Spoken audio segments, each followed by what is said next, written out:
Hello, ഇന്ന് what I eat എന്നുള്ള സെഗ്മെൻ്റാണ് നമ്മുടെ വീഡിയോ.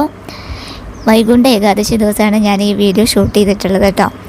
അപ്പോൾ എനിക്ക് നോമ്പുണ്ടായിരുന്നു. അപ്പോൾ രാവിലെ കുളിയെല്ലാം കഴിഞ്ഞ് പ്രാർത്ഥനയൊക്കെ കഴിഞ്ഞ് കുറച്ച് പാലും വെള്ളത്തിൽ ഒരിച്ചിരി പ്രോട്ടീൻ പൗഡറൊക്കെ ഇട്ട് എടുത്തു.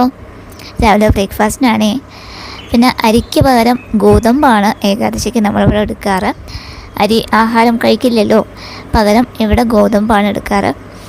അപ്പോൾ രാവിലെ അമ്മ ഗോതമ്പ് റവയും കൊണ്ട് ഉപ്മാവ് ഉണ്ടാക്കിയിരുന്നു. അപ്പോൾ അതും ഈ പാലും വെള്ളമൊക്കെ കുടിച്ചു. രാവിലത്തെ ബ്രേക്ക്ഫാസ്റ്റ് അതായിരുന്നു. പിന്നെ ഉച്ചയ്ക്ക് ഗോതമ്പ് അരിയുടെ ചോറും മോരൊഴിച്ച് കൂട്ടാനുമായിരുന്നു കേട്ടോ. അപ്പോൾ പപ്പടമൊന്നും കൂട്ടില്ല. അപ്പോൾ ഗോതമ്പ് അരി ചോറും അതുപോലെ മോരൊഴിച്ച് കൂട്ടാനും. പിന്നെ രാത്രി 2 ഗോതമ്പ് ദോശയും ഒരു ചുക്ക് കാപ്പിയും.